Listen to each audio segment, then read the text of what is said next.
You're watching the Trans Am Series on Racing America. It is a beautiful Sunday afternoon at Sebring International Raceway, one of the most storied pieces of asphalt anywhere in North America, a track that held the very first Trans Am race in 1966. And today, 60 years later, on that same ground, something new begins, and we're ready to fire the engines. And hello everyone, I'm Ford Martin. Thanks for joining us. 7 drivers, 7 TA2 teams, 35 minutes to write the very first TA2 chapter of their championship series. Now, this is a brand new series that is debuting today at one of the most iconic venues.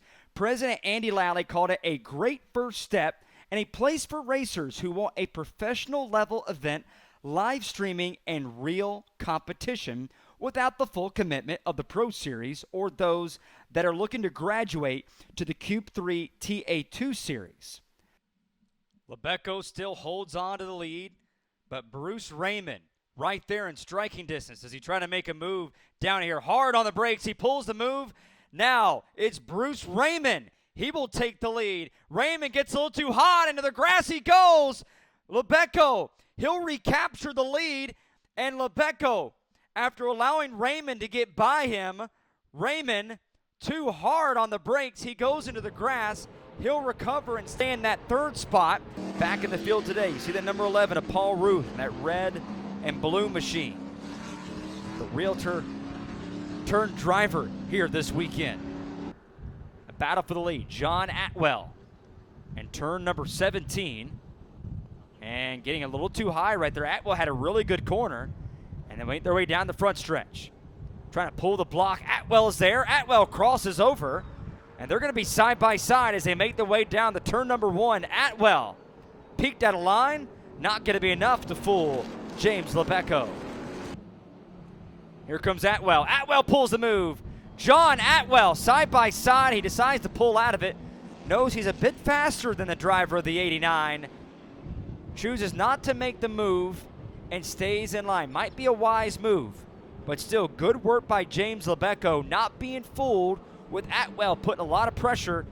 Great battle between these two, Lebeco and John Atwell. Atwell, 52 years old, attempted a Camping World Truck Series race at COTA in 2021 and 2022. Trying to use some of that experience. He's now going for the lead as they make their way down the turn number 17. John Atwell to the point. He will take the lead. Who started 5th, makes his way through the field, and he will come across and lead his first lap after getting around James Lebeco. He's been faster the last few corners. Hasn't put the pressure to him just yet. Make any moves to knock him out of the way. Makes the wise decision. Waits for a better corner, and he does just that. And John Atwell, we'll see if he pulls away now.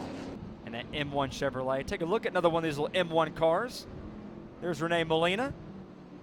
And that M1 chassis from Mission, Texas, and that 5x5 brewery.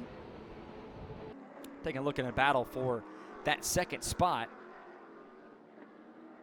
James Lebeco going right at it with Bruce Raymond. Two guys that have been 2 peas in a pod so far in this race. Raymond not afraid to drive it deep into the corner.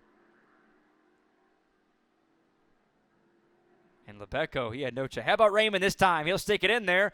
Side by side. That time, Raymond will make the pass for position number 2. So Raymond that time, patient, and gets a little wide right there. Keeps it riding. And I don't think Lebeco's done just yet. Lebeco right over the back bumper. Raymond puts on the block. He'll go in full defense mode as they get hard on the brakes to that right-hander. You see there at the top of your screen, using this series to help with their road course craft. And a lot of these drivers, they want to find their way and get up, move up through the ranks of the Pro Series, give them a lot of practice before potentially moving up next year or even possibly later this year. Take a look at some of the other drivers in this field. There's Rob Kakprowitz, one of the Atwell teammates this weekend, part of that 3-car operation. Makes his way down the front straightaway in his 5x5 Brewing Howe Ford Mustang.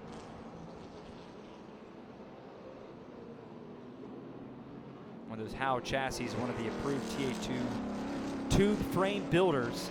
There's Alan Davidson. Started from the back of the grid. He's now gained up 2 positions to now in that 5th spot from Springdale, Arkansas. The FPEC sponsorship. Bit of a familiar name in the TA2 paddock. So John Atwell, 52 years old from Texas. A TA2 driver decides to come back here and run the inaugural series. And John Atwell flexes his muscle. He wins the inaugural TA Sprint race at Sebring. So let's go ahead and look at the top 7 finishers for today's TA Sprint race here at Sebring International Raceway. John Atwell is going to get the win today. Bruce Raymond, after battling with James Lebecco there throughout the entire race, he got back around. He had the lead there for a moment, as we saw on that hairy start on lap 1. John Atwell moved from 5th to 1st, but Raymond will finish 2nd. James Lebecco 3rd. 4th, Rob Kakprowitz. 5th, Alan Davidson. 6th, Renee Molina and an M1 chassis Chevrolet. Then Paul Ruth, the realtor himself, will round out in the 7th position, finishing 4 laps down due to that mechanical failure that he had this afternoon. Don't forget to join us for our next race from Lime Rock Park up there in Salisbury, Connecticut. May 23rd, Memorial Day weekend. Going to be a lot of fun. Can't wait to get up there. But again, that's going to do it.